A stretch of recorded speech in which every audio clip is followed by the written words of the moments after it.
Subscribe करें और bell दबाएं ताकि कोई खबर रह न जाए।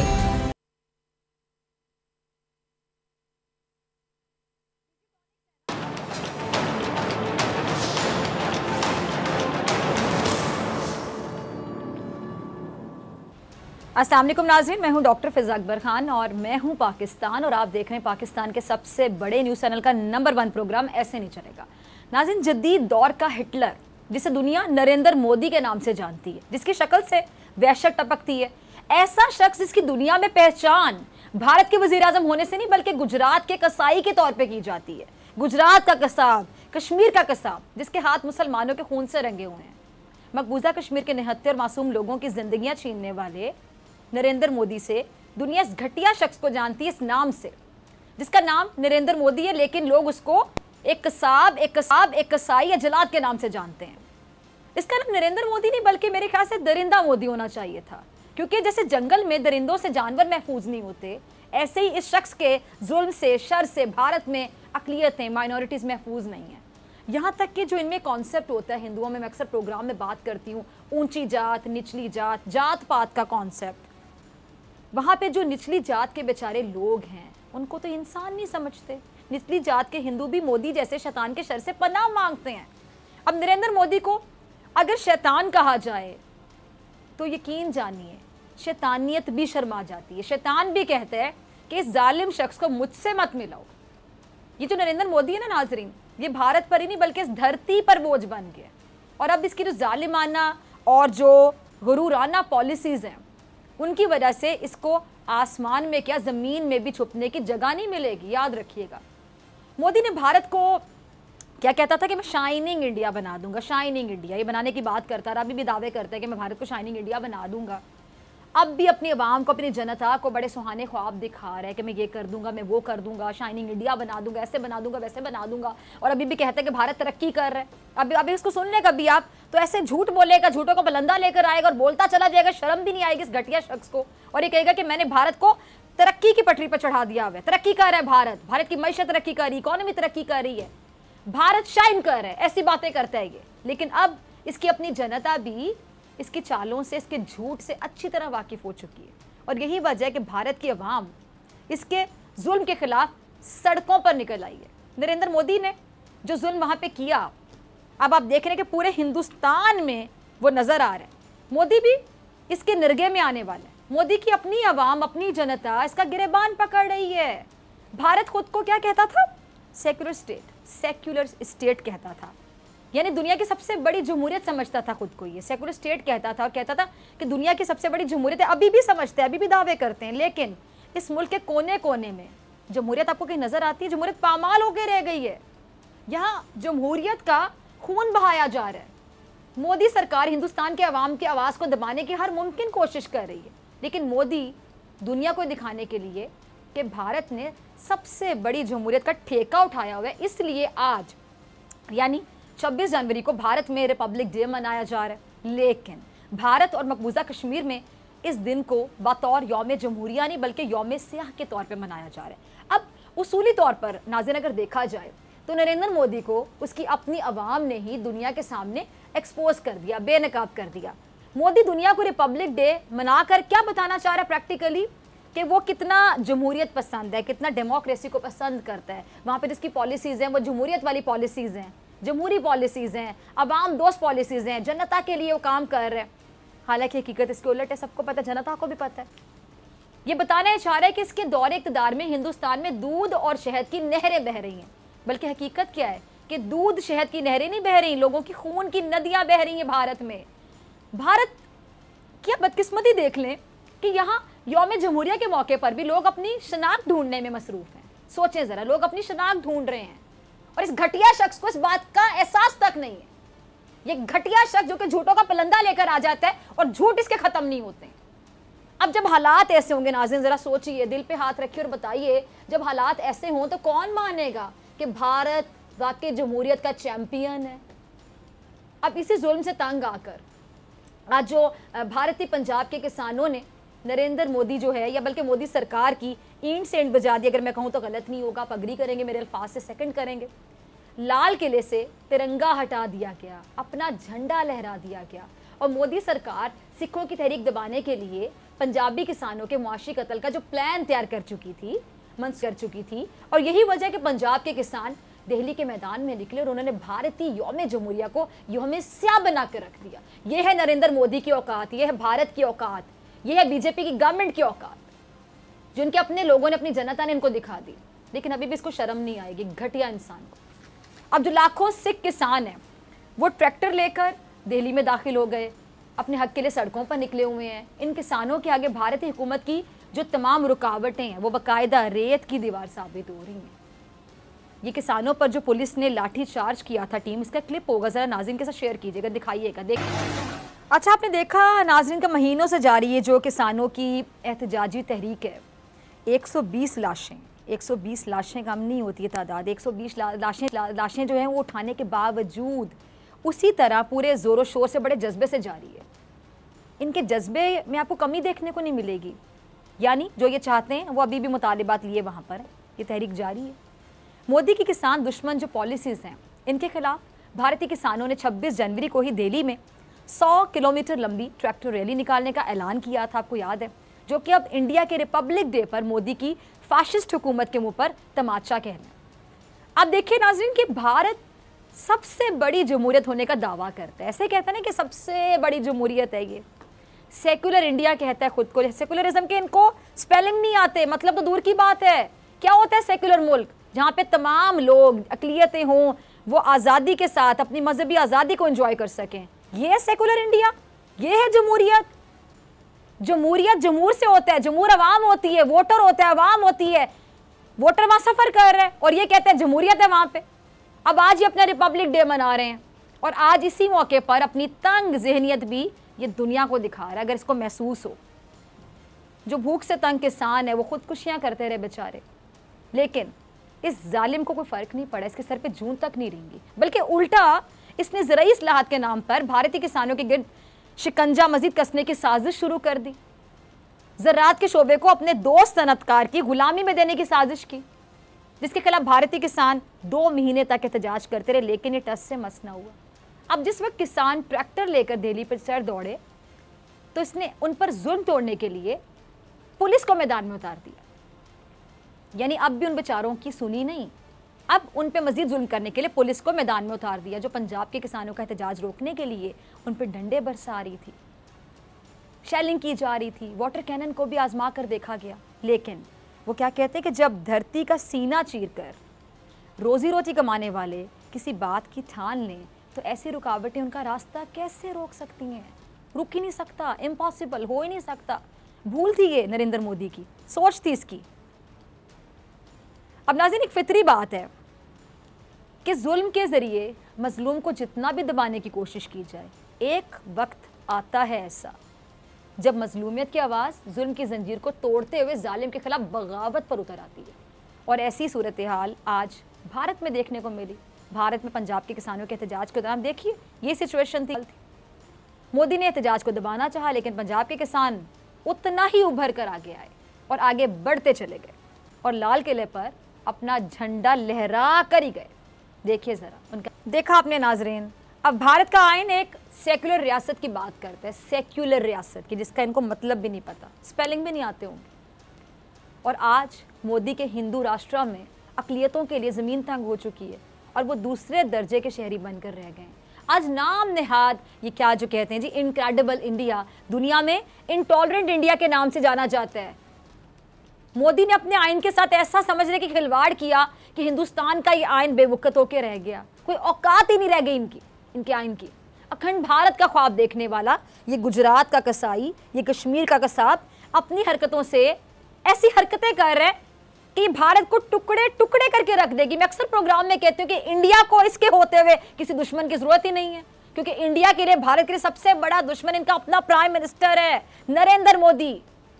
भारत के अंदर और बाहर सिख बिरादरी अपने साथ होने वाली नाइंसाफियों पर आप देख रहे हैं कि कैसे सरापा एहतजाज हैं। और दूसरी अक़लियतें हो या मकबूजा वादी कश्मीर किसान एहतजाज हो या फिर जवाहरलाल नेहरू यूनिवर्सिटी के तलबा के मुजाहरे, हिंदुस्तान में हर तरफ आज़ादी के नारे ही तो गूंजने लगे। और हो क्या रहा है हिंदुस्तान में? कोई भी खुश नहीं, हर कोई सफ़र कर रहा है। और भारत में मोदी की ये जो पॉलिसीज़ है, घटिया गिरी हुई पॉलिसीज़, इंतहा पसंदी जो फैला रहा है, जिससे यहाँ के रहने वालों को आप देखिए वो अजियत में मुब्तला हो चुके हैं। और हिंदुस्तान की जो जनता है, अवाम है, इसकी नाइंसाफ़ी पे अपनी पॉलिसीज़ के खिलाफ अब आवाज़ बुलंद करने पर आ गए हैं, बगावत करने पर आ गए हैं। इसने हिंदुस्तान की आवाम को बागी बना दिया। और बागी इंसान कब बनता है आप सब जानते हैं। अब मोदी को क्या पता कि जमहूरियत आखिर कहते किससे हैं, सेकुलरिज्म कहते किससे हैं, डेमोक्रेसी होती क्या है, जमहूरियत किस चिड़िया का नाम है। इस शख्स को क्या पता है, इस घटिया शख्स को। लेकिन ये पंजाब के किसान जिन पर मोदी अपनी पुलिस के जरिए अब जुल्म और जबर करवा रहा था बाकायदा, इसी पुलिस से पंजाब के सिख किसान लड़ने की बजाय उन्हें पानी पेश कर रहे हैं। यानी हम कह सकते हैं ना, यहाँ पे मैं कह सकती हूँ कि इंसान दोस्ती की जो मिसालें हैं वो कायम की जा रही हैं। ये क्लिप देखिए ज़रा। मेरे ख्याल से मुझे कहना चाहिए कि सलाम है इन पंजाब के बहादुर बेटों को जो जुल्म सहने के बावजूद अमन का दामन थामे हुए हैं। सलाम पेश करना बनता है ना नाज़रीन इन लोगों को। और नरेंद्र का जो गोदी लिया हुआ मीडिया, मैं अक्सर कहती हूँ कि गोदी लिया हुआ मीडिया नरेंद्र मोदी का, जहाँ पे नरेंद्र मोदी की बाकायदा डिक्टेशन जाती है, बाकायदा डिक्टेट किया जाता है नरेंद्र मोदी की जानिब से, बीजेपी गवर्नमेंट की जानिब से कि ये बोलना है और ये नहीं बोलना, ये दिखाना और ये नहीं दिखाना, इतना झूठ बोलना है, इतना झूठ बोलना है। ये नरेंद्र मोदी का जो गोदी मीडिया है, इन्हें दहशतगर्द बनाकर पेश कर रहे हैं बेचारे मासूम लोगों को जो इतने पॉजिटिव हैं। मुजाहिरीन का ये जो अमल है, मोदी सरकार के मुंह पर जोरदार तमाचा है अगर ये महसूस करे। लेकिन ये क्यों महसूस करेगा, ढीठ शख्स, घटिया शख्स, ढिटाई की मिराज पर बैठा हुआ शख्स। लेकिन इस तमाचे की गूंज फजा में सुनाई दे रही है। आज भारत के जो बिगड़ते हुए अंदरूनी हालात हैं, अंदर के इनके जो हालात ख़राब हो चुके हैं, और ये जो माशरती तबाही है, कायदे आज़म की जो सियासी बसीरत है उसको क्या सच साबित नहीं कर रही नाज़रीन। जिन्होंने बरतानवी राज के बाद हिंदू राज की पेशगोई की थी, क्या प्रेडिक्शन थी उस शख्स की जिनका नाम है कायदे आज़म मोहम्मद अली जिन्ना। मैं सलाम पेश करती हूँ आज बाबा कौम को कि क्या प्रेडिक्शन थी उनकी, क्या दूर अंदेशी थी, क्या पेशगोई थी। क्या कहा था उन्होंने कि जो मुसलमान पाकिस्तान के क़याम की मुखालफत करते रहे, पाकिस्तान के क़याम के ख़िलाफ़ थे, उनकी भारत के साथ अपनी जो वफादारी साबित करने की कोशिश लाहासिल रहेगी। और ऐसा ही हुआ आज। आप देख लें, आज ही अंदर पछता रहे हैं। बल्कि मेरे प्रोग्राम में अक्सर सिख बरादरी से एक दो मेहमान आए और मैंने पूछा कि आप लोगों ने भी उस वक्त उनका साथ दिया और मुसलमानों के साथ कितना जुल्म किया गया। आपको याद होगा कि जब वहाँ से ट्रेन चलती थी और यहाँ पर आती थी तो लाशें निकलती थी उन ट्रेनों से। सिखों ने भी बहुत हंगामे किए थे। तो वो अपने मेरे प्रोग्राम में माने ये बात कि हाँ, हमें इस्तेमाल किया गया था टिश्यू पेपर की तरह। आज पछता रहे हैं, वो सिख पछता रहे हैं कि हम इस्तेमाल हो गए मुसलमानों के खिलाफ। मुसलमान पछता रहे हैं कि हमारे आबाउजदाद ने हमारे साथ जुल्म कर दिया, हमें यहाँ पे छोड़ के, उस टाइम में पाकिस्तान की मुखालिफत करके, दो कौमी नजरिए की मुखालिफत करके, टू नेशन थ्योरी की मुखालिफत करके। आज ये लोग पछता रहे हैं। और आज वो सब कुछ हो रहा है जो कायदे आज़म मोहम्मद अली जिन्ना साहब ने इतने साल पहले प्रेडिक्ट किया था। उनकी दूर अंदेशी को सलाम पेश करना बनता है आज। झूठा और धोखेबाज मोदी अपने इक़्तिदार के लिए हर चीज़ तबाह करने पर तुला हुआ है। इसकी पॉलिसी से भारत का जो ग्राफ है क्या नीचे नहीं गिर रहा, बल्कि तेज़ी से नीचे गिर रहा है। और ये कहते हैं कि सब अच्छा है, सब अच्छा की रिपोर्ट दिखाकर, गोदी मीडिया को भी कहते हैं कि सब अच्छा की रिपोर्ट देनी है। चूँकि मैंने आप लोगों को गोदी लिया हुआ है, वो रिपोर्ट दिखाकर अपनी आवाम को, अपनी जनता को बेवकूफ़ बनाए चला जा रहा है। पाकिस्तान के खिलाफ नफरत का चूरन बेचने के अलावा इसके पास कुछ है ही नहीं। जब इसको लगता है कि इसके हालात ख़राब है, इसकी कुर्सी जाने वाली, तो पाकिस्तान के खिलाफ कोई ना कोई नया चूरन मार्केट में मुतारिफ करवा देता है। देखिए ज़रा क्या कह रहा है ये घटिया शख्स। मोदी ने कातिल और जालिम बनने में मेरे ख्याल से मास्टर्स कर रखा है और झूठ में शायद PhD कर रखी है। ये अपनी आवाम को, अपनी जनता को क्या कह रहा है कि हमारे मुल्क का सीना चौड़ा है और पूरी दुनिया में भारत को इज्जत की निगाह से देखा जाता है। कोई इज्जत में जिल्लत में कोई फ़र्क ही महसूस नहीं होता। इतनी बुखलाहट का शिकार हो गया नरेंद्र मोदी। हकीकत क्या है कि आज मोदी करप्ट तरीन वज़ीर आज़म कहलाता है। किसी भी दुनिया का करप्ट तरीन वज़ीर आज़म अगर पूछा जाए नाम, तो जवाब नरेंद्र मोदी। करप्शन की रोकथाम और इसे दुनिया को आगाह करने वाली आलमी तंजीम ट्रांसपेरेंसी इंटरनेशनल, आपको पता है क्या कहती है? भारत को एशिया का करप्ट तरीन मुल्क करार दे चुकी है ट्रांसपेरेंसी इंटरनेशनल। और भारत की शरह नमू जो कभी 8% से ज़्यादा होती थी, साल 2020 में -10% से भी नीचे गिर गई। यह है भारत की औकात और भारत की सो कॉल्ड तरक्की, प्रोग्रेस। हिंदुस्तान रेपिस्तान बनता चला जा रहा है। वाकई बहुत इज्जत है आपकी, रेपिस्तान होने में तो बहुत इज्जत है, जहां किसी भी खातून की इज्जत जान कुछ महफूज नहीं है।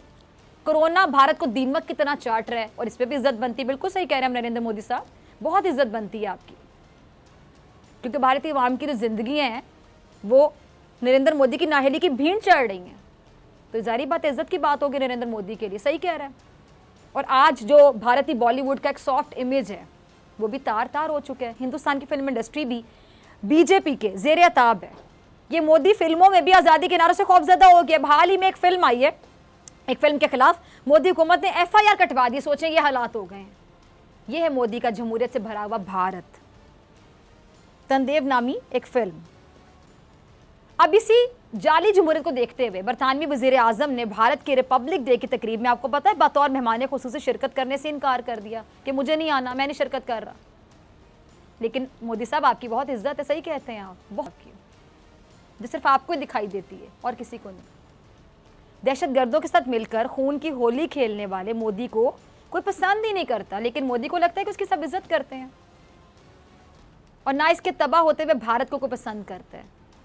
वज़ीर-ए-आज़म इमरान खान साहब ने भी RSS और मोदी के गठजोड़ को एक्सपोज किया, बेनकाब किया अपने मखसूस अंदाज में। खान साहब का क्लिप चलाएगा थी।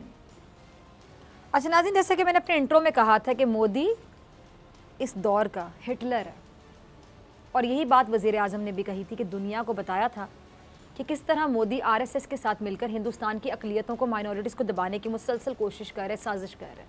मोदी ने भारतीय मीडिया पर भी अपनी फ़िरौनियत मुसल्लत की हुई है, मीडिया को गोदी लिया हुआ है, अरनाब जैसे पालतू पाले हुए हैं और अरनाब जैसे पालतू को पाकिस्तान के खिलाफ अपनी जनता में नफरत पैदा करने के काम के लिए रखा हुआ। उसको शायद सैलरी इस बात की मिलती हो। और भारत की पाकिस्तान के खिलाफ जाली खबरों की वेबसाइट्स भी एक्सपोज हो चुकी हैं। मोदी को मुँह की खाना पड़ी। खालिस्तान तहरीक का मामला हो या मकबूजा कश्मीर में आज़ादी की तहरीक का, मोदी को हर मास पर सिर्फ शिकस्त ही तो होती हुई नजर आई है, लेकिन मोदी को लगता है कि उसकी बहुत इज्जत है। याद रखिएगा नाज़रीन, वो वक्त दूर नहीं है, जल्द आने वाला है जब कश्मीर पाकिस्तान और भारतीय पंजाब खालिस्तान बनकर रहेगा, क्योंकि मोदी के जुल्म के ज़ाब्ते अब मज़ीद नहीं चलेंगे, अब ऐसे नहीं चलेगा। मिलते हैं ब्रेक के बाद।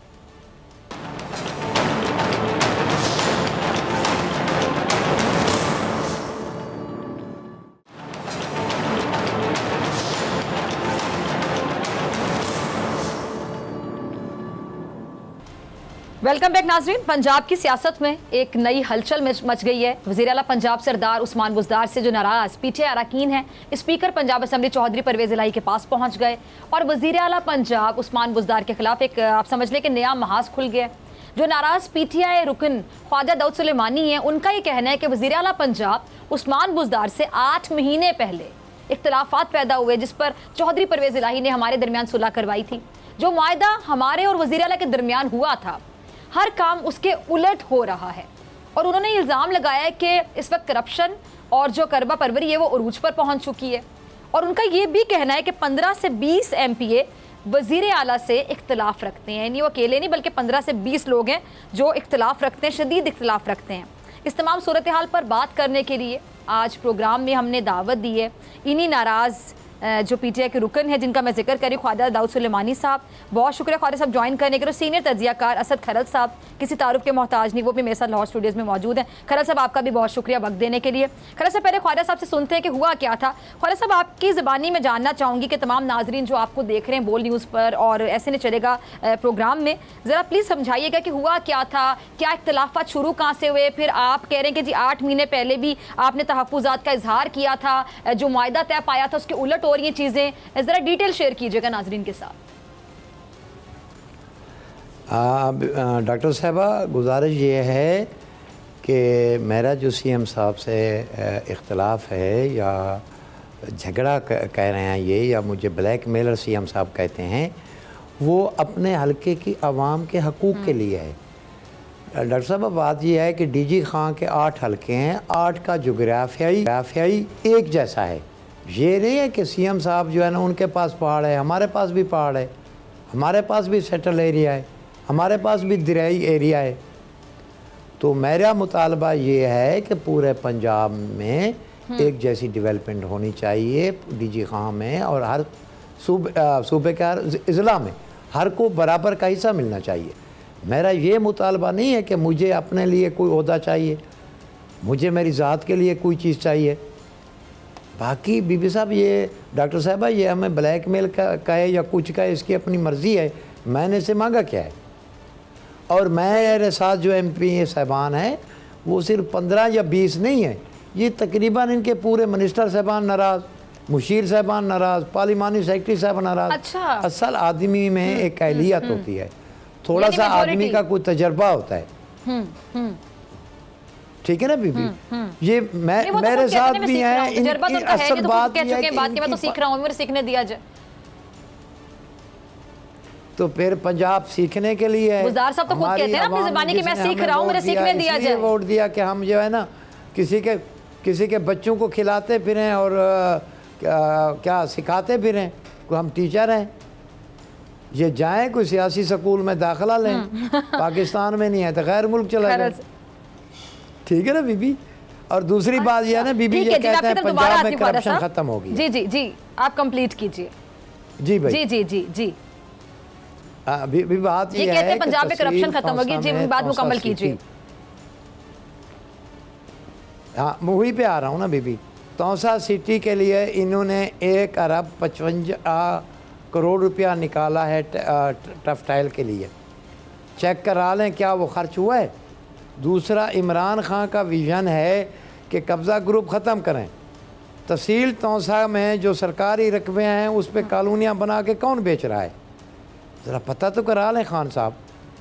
सारे इनकी फैमिली, इनके उसके बिरादरी के लोग पूरे उन ज़मीनों पे कब्ज़े करके गरीबों से पैसे बटोर रहे हैं। जब ये कब्ज़ा लेंगे गरीबों को घर तोड़ेंगे। इमरान खान ने तो घर बनाने का, घर देने का वादा किया है। बीबी ये अपने मतलब के लिए सही जो बात किसी के जहन में दिल में आते कर देता है। मैंने क्या इसमें वो किया है? जी डॉक्टर साहब। सही। अच्छा खरल साहब, आपने ख्वाजा साहब को सुना, उन्होंने कहा जी 15-20 तो नहीं कि बहुत ज्यादा मेजोरिटी है जो इनके खिलाफ है। फिर साथ ही उन्होंने कहा कि सीख कर आए, किसी स्कूल में एडमिशन ले लें, सियासत सीख कर आए, पाकिस्तान बाहर जाने का मशवरा दे रहे हैं। कैसे देखते हैं पूरी सिचुएशन को आप? जिस तरह ख्वाजा साहब ने बात की कि 8 माह पहले उनका एक मुआहदा हुआ था, बीच में चौधरी परवेज़ इलाही साहब ग्रंटर थे। अब दोबारा वो जिस तरह उन्होंने बताया कि चीज़ें वो सारी उल्ट हो रही हैं, और 8 हलकों की अगर उन्होंने बात की है कि मेरे के साथ जो है हलके में वो फंड नहीं दिए जा रहा जिस तरह तौसा में लगाया जा रहा है। सिर्फ एक टफ टाइल का उन्होंने हवाला दिया कि 1 अरब 55 करोड़ का मनसूबा है, और वो फिर कब्ज़ों के हवाले से।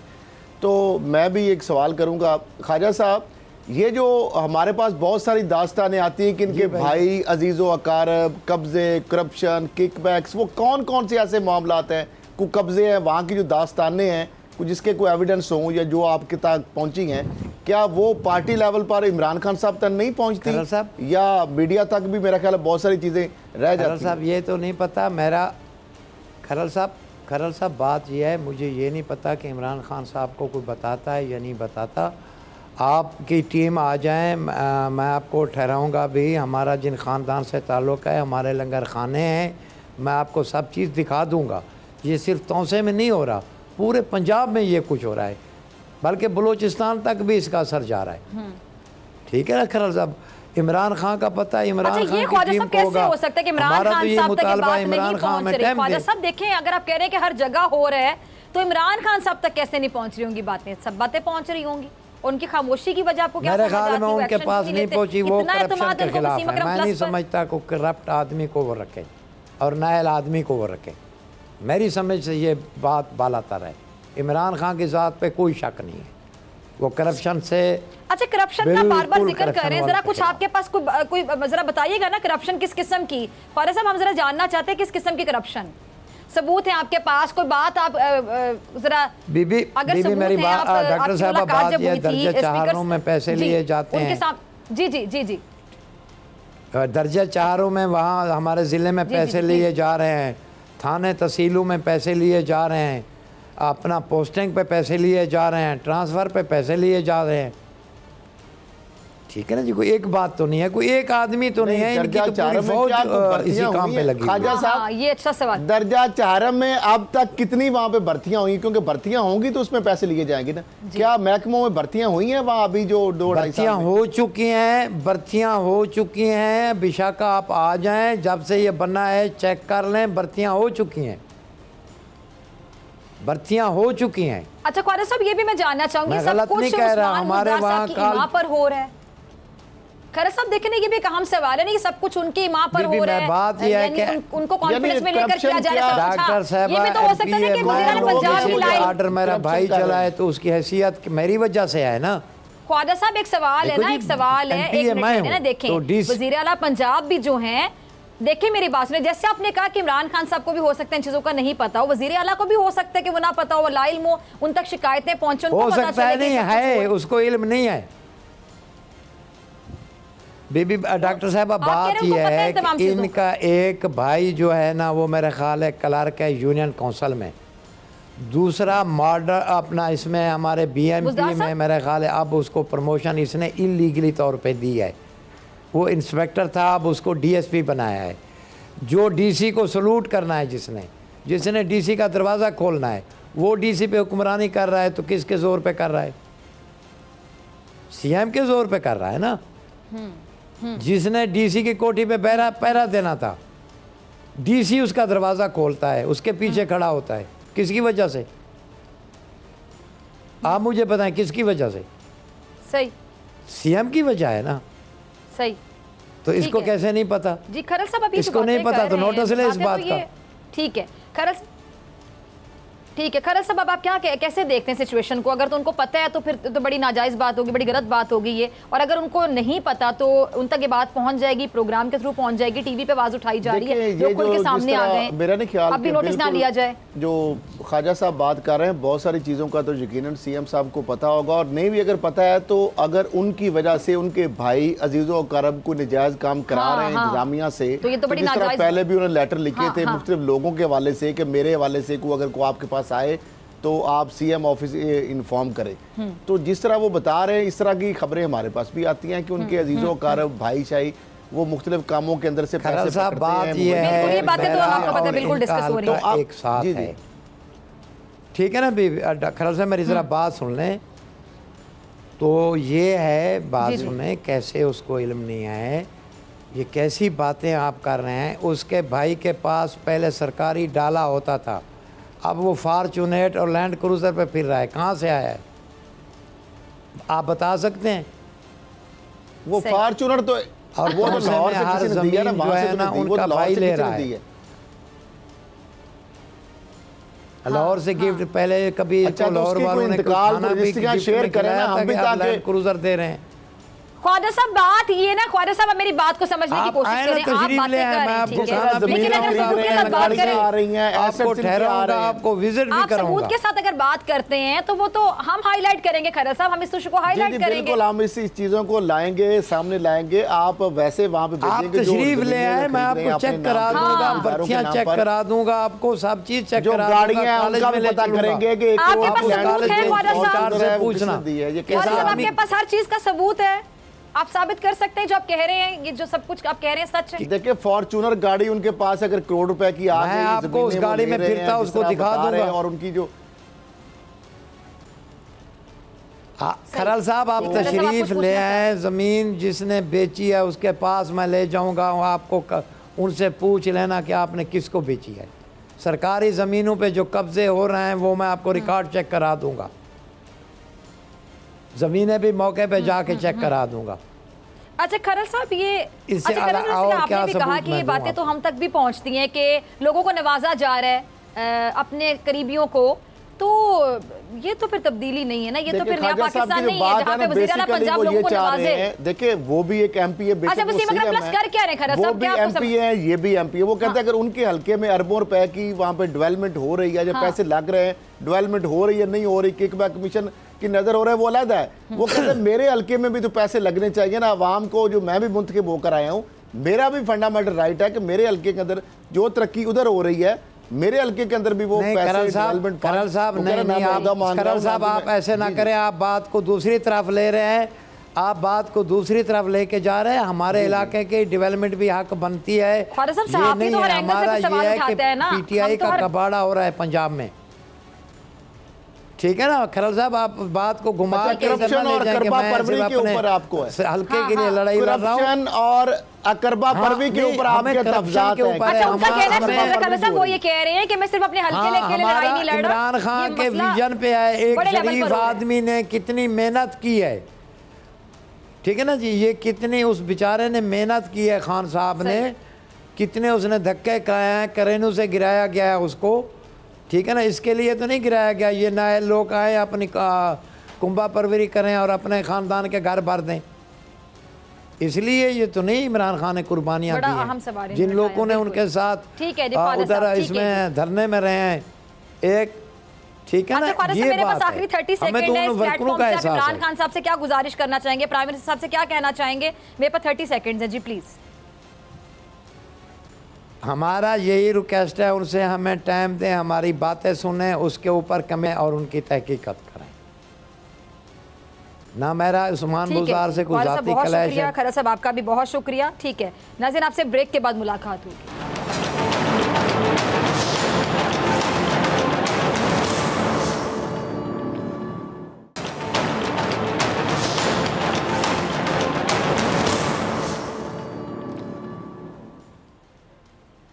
वेलकम बैक नाज़रीन। मनी लॉन्ड्रिंग का घिनौना कारोबार मुल्की सालमियत के लिए खतरा बनने वाली सॉफ्टवेयर कंपनी बेनकाब हो गई है। गुज़िश्ता दिनों इंटरनेशनल स्कीम में मुलव्विस सॉफ्टवेयर हाउस डिजिटॉनिक्स के खिलाफ FIA की साइबर क्राइम टीम की जानिब से एक बड़ी कार्रवाई की गई, जिसके बाद डिजिटॉनिक्स के दफ्तर में छापे मारे गए, उनके तमाम असासे जब्त कर लिए गए हैं, अकाउंट्स भी मुंजमद कर दिए गए। अच्छा, इंटरनेशनल स्कीम के बेनकाब होने के बाद ये जो डिजिटॉनिक्स के CEO बुरहान मिर्जा हैं वो गिरफ्तार हो गए हैं, और जो कंपनी के मालिक हैं जुनेद मंसूर उनका नाम है, वो अभी तक मफरूर है। FIA के छापे के बाद डिजिटॉनिक्स डायरेक्टर्स की जानिब से मुलाजमीन को दूसरी नौकरी तलाश करने की हिदायत भी कर दी गई है। पाकिस्तान की साख को मजरू करने वाले इस इंटरनेशनल स्कीम में एबीटेक, सेलसॉफ्ट और लेजेंडस समेत कई इदारे मुलव्विस हैं। बरतानिया में जारी करदा एक रिपोर्ट में पाकिस्तान पर ये जो मनी लॉन्ड्रिंग जारी रखे जाने के इल्ज़ाम आयद भी किए गए, जबकि इस ज़मन में पाकिस्तानी इदारों को FATF की सैंक्शन से बचाव के लिए फौरी कार्रवाई भी करना होगी। अच्छा नाज़रीन, यहाँ ये बात काबिल ज़िक्र है कि वज़ीर दाखिला शेख रशीद और पैनामा करप्शन की जो JIT के सरबराह हैं DG FIA वाजिद ज़िया, उनकी सरबराही में जो मुल्की सालमियत है उसको दाव पर लगाने वाले इन फ्रॉडियों के खिलाफ FIA का किरदार बहुत काबिल तारीफ़ है। जितनी तारीफ़ की जाए उतनी कम है, जो अपनी गैर जानिबदाराना तहकीकात के बायस पाकिस्तान की साख को, पाकिस्तान के इमेज को बचाने में अपने फ़राइज़ अंजाम दे रहे हैं।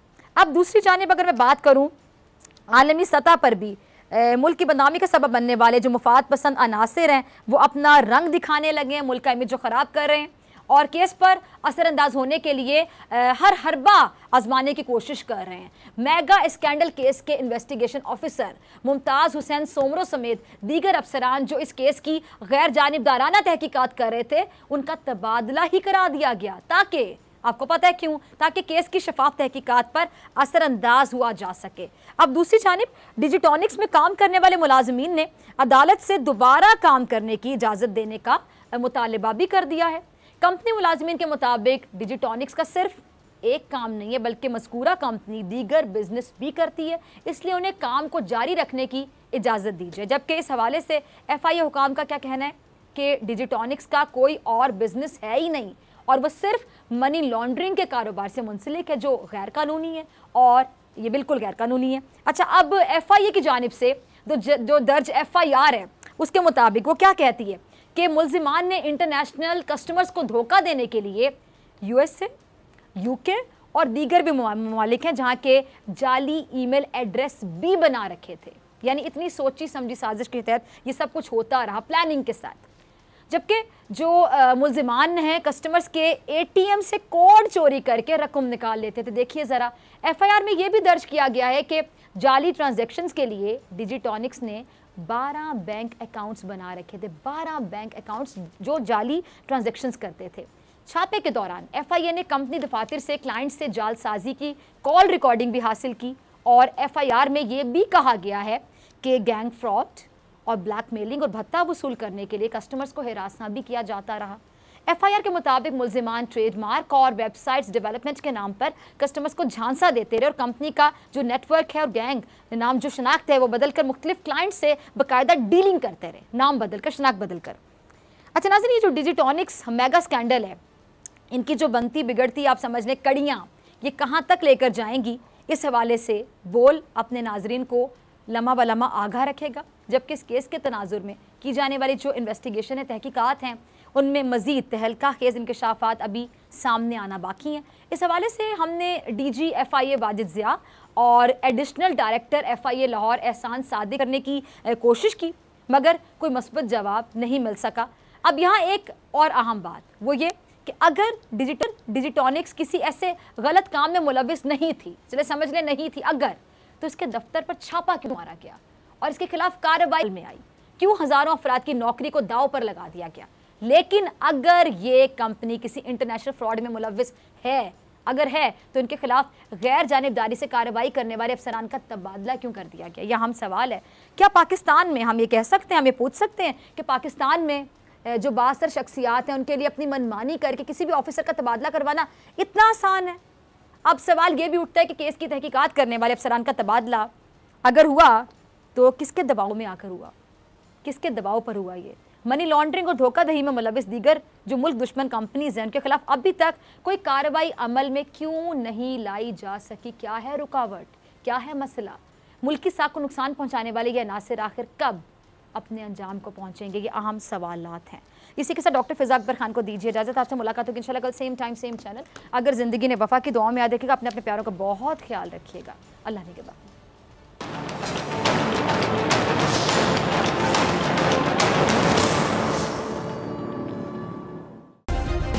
सब्सक्राइब करें और बेल दबाएं ताकि कोई खबर रह न जाए।